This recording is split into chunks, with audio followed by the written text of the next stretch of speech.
Howdy.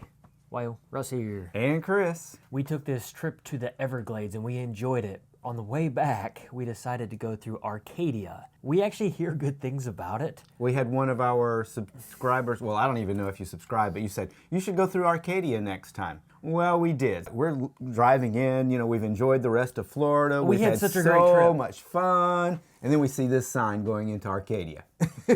Yeah, and then I look it up and I was like, well, what is Matt 18, 4-6? And it's like, oh, if you lead the kids astray, you should be killed, essentially drowned. I'm paraphrasing, but I'm like, oh, and it says one man, one female. And I look over at you, I'm like, well, we're not one man and one female. We identify as men. We're like, oh, I guess they're maybe talking about us. Oh, yeah, they would want to drown us. They want to drown punish us. Because we need to look up what this Matt 18, 4-6 is. So Matthew 18, 4-6 is therefore, whoever humbles himself as this little child is the greatest in the kingdom of heaven. Whoever receives one little child like this in my name receives me. Then Jesus warns, but whoever causes one of these little ones who believe in me to sin, it would be better for him if a millstone were hung around his neck and he were drowned in the depth of the sea. Doesn't say anything about a man and a woman. So I can't understand with a sound mind why you would pull that verse out to make that point. I know where they're coming from.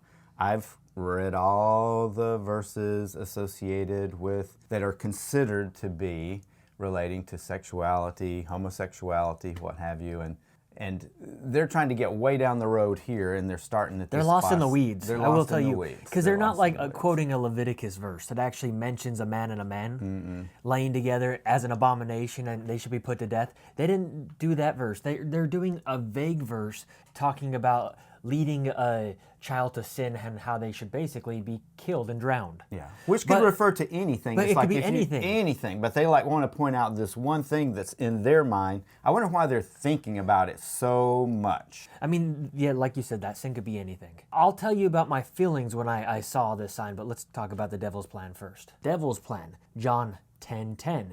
Any other combination. So John 10:10 from the King James Version, the thief does not come except to steal and to kill and to destroy. I have come that they may have life and that they may have it more abundantly, which it's such a stretch. Again, knowing what I know about the Bible, having grown up in a Christian family and a granddad as a pastor, I know what is all in the back of their head with what they're doing, but it's certainly not what's on the sign. It's like, of all the welcoming signs that you could have in your church, why would you choose this? Why would you not have a loving message? It's kind of like, I realize that there are Christians that are more loving, and then some Christians focus on maybe more hateful things. Like, I would say this is very hateful, but it made me like have an emotional response that I wasn't expecting, where it kind of brought me back to Childhood trauma. Childhood trauma, because I've seen these kind of signs before. We've seen a sign like this in Montana. Yeah. Out in Willow Creek. No, sorry. Three Forks. Three Forks. Montana. Three Forks, Montana. Yeah. We saw a sign like this. I had talked to Christians like in my lifetime that believed this kind of thing. They thought I was going to go to hell. And they actually used a Leviticus verse. They didn't use some random verse that could mean anything. Yeah. Besides killing someone who leads someone to sin. It's like, well, that's vague. What is sin? Yeah, there's a lot of sins. The people you met were more like Leviticus, the one that man shall not lie with man as with woman. Because it's an abomination and you should be put to death. Mm-hmm. Yeah. So, yes, but it made me feel uncomfortable, and unfortunately, it painted the whole town so bad. And I know that there's good people in the town, but it was just like we saw this sign and we're like, oh crap, and I'm still feeling the emotional response, and I'm like, okay. And then I'm like thinking, like, who did they vote for? Because I saw this kind of stuff when I was a kid, but I'm like, they're probably Republican, if anything. Maybe not. That's an assumption. If they're anything. They could be like us and be like kind of nothing. but once again, it's focusing on the hate. Well, that's the whole problem with this. Is like, of all the things that are in the Bible, and there's quite a number of things that are more loving and welcoming and what have you, you would think you would put that on the big sign welcoming people in. You would think too, then they would think a little bit further, like, well, if they see that and they're talking about, someone that is gay, lesbian, bisexual, transgender, whatever, I guess, anything other than one male and one female, heterosexual couple, you can't think that they're going to see that and go ahead and be coming into church to hear whatever message they've really got going. That's going to keep anyone that they're talking to from probably ever darkening the doors, whatever, going in the doors. Like, I'm never going to go in there. I would be totally uncomfortable. Unless so they're it was- never really going to get a chance to talk to me. Part of me wanted to go talk to him and just like, from like a journalist, be like, why do you think this? And just hear their perspective. Doesn't mean, obviously, I don't agree. No, but the thing is I kind of feel I already know their perspective. Oh, yeah. I mean, I've been exposed to it enough. Heck, I grew up like trying to escape that perspective myself, because that's the kind of stuff you'd read in the Bible. And it's like, but it didn't fit within my spirit as like, this is right. It's like, this kind of hateful stuff just doesn't seem like all the other stuff about Jesus. So this would be a fringe of Christianity that is scary. And if these kind of people got power, I would be scared. If this kind of Christian got power. This whole country, it does have essentially a Christian root, at least for leadership. Like, you cannot be president in this country without being Christian. I just hope that they're not this kind of Christian. You know, this doesn't paint a picture for all Christians. You know, there are many Christian churches that are more progressive out there these days. It's just that's not the first one that we came into when we experienced Arcadia. I do know that some Christians are cool. My family, I've seen a lot of cool Christians. There was a period in my life where I was not sure. Just because my particular church, we were pretty judgy to anybody who wasn't our brand of Christian. Okay. I mean, even to Mormons, but even other Christians like Catholics. Ooh. And I was like, my grandma's Well, you were Catholic. non-denominational, right? I was a non-denominational Christian.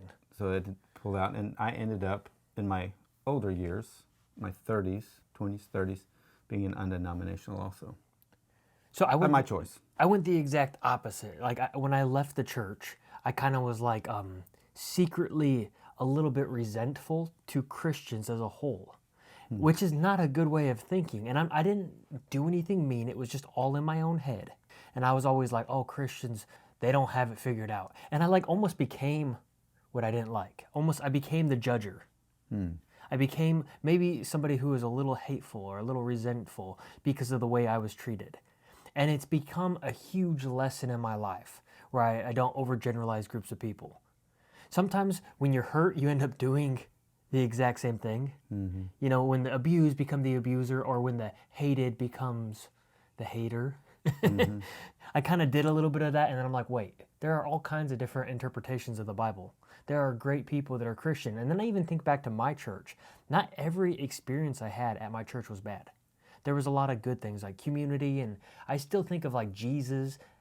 Like, yeah, the concept of Jesus, I can't prove that he's real, but the concept of Jesus, it's stuck with me. It's like, oh, this guy that was loving to everybody. The ones that were cast out that no one could love because they were the others, Jesus could step up and actually love them. So I learned some good messages. I was put in a situation. Also, my church wanted to give like gay people exorcisms. So did you actually experience them trying to do an exorcism on a kid or someone? No, but they're... I know you knew of one. I just didn't know if you'd ever seen one. No. Okay. I just know the kid and know the mother. Okay. My church started thinking that everything that was bad in somebody was a demon, and gay was a demon. No, there's no D on the end of it. Demon. Demon. Yeah, well, I mean... You do that to me a lot. I'm trying to learn how to spell in Spanish. It's hard enough. Spanish is a lot easier to spell than English is. Okay, anything to add?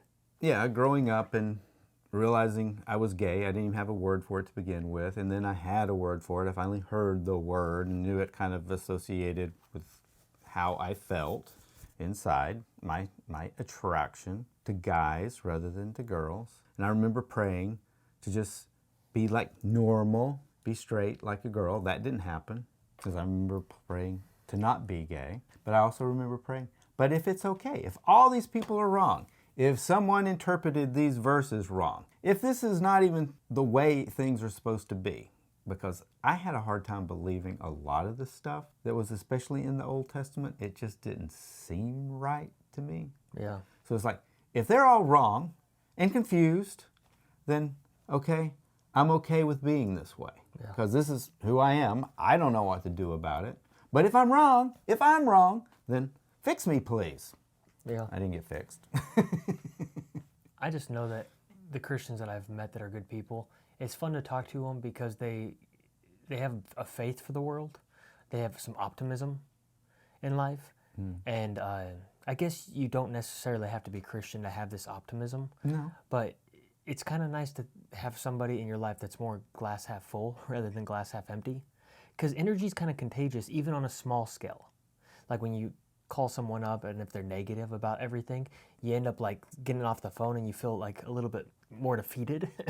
Those in the Christian faith are more accepting now and don't view everything as exact. Literal, they don't take the Bible literally. As everything is literal. One of the more interesting things about Christianity is how it's changed from like being more strict and taking everything literal in the Bible to like being more tolerant to women, to even gay people, because Western countries tend to have a Christian root and they are some of the more pro-gay in the world. Muslim countries, not so pro-gay. They have a more traditional or conservative view on their writings. More authoritarian. Well, more authoritarian, but also just more conservative. Like it's against a lot to be gay with the death penalty or like years or months in prison. So Christianity, it's come a long way. Yeah, I'm glad to have grown up under Christianity rather than being in the Muslim faith right now, because I would fit in that even less. And Christianity today, by today's standards. Right. If you were in Christianity under like a different time period, it might be you might never be out. Yeah. You'd probably not be out as gay. You'd be holding that in. Well, yeah, if you know you're going to get your head cut off, watch a head roll in a basket. Well, you don't get to watch it. Well, I guess if you're out of your body, you watch your head roll in your basket. It's terrible. It's terrible. So what should we have them comment if they made it this far? Not head. Nothing like head in a basket. Nothing like that. Or not drowning. Hey, you're going to have to cut that part out. That was like one of those weird things. What should we have them comment? Just a love you long time. Comment, love you long time, so we know you made it this far in the video. We want to go back to Arcadia and give it a better chance. We know that there's probably good people in Arcadia. We just had other factors too. There was also road construction right in their downtown, which made it hard to get around. So we had this church that wasn't the most welcoming to us, and then we had road construction. It wasn't the right time. We'll have to go back and explore it and check it out and meet some people, because you know that's when you start finding that people are good. Like this video. Feel free to subscribe if you want to. We want our subscribers to go Up, up, up, up, up. Why Russ? And Chris, love you long time. Of all the things to focus on as a church, why would you not be loving? And like try to say a motto that's going to unite instead of just further divide.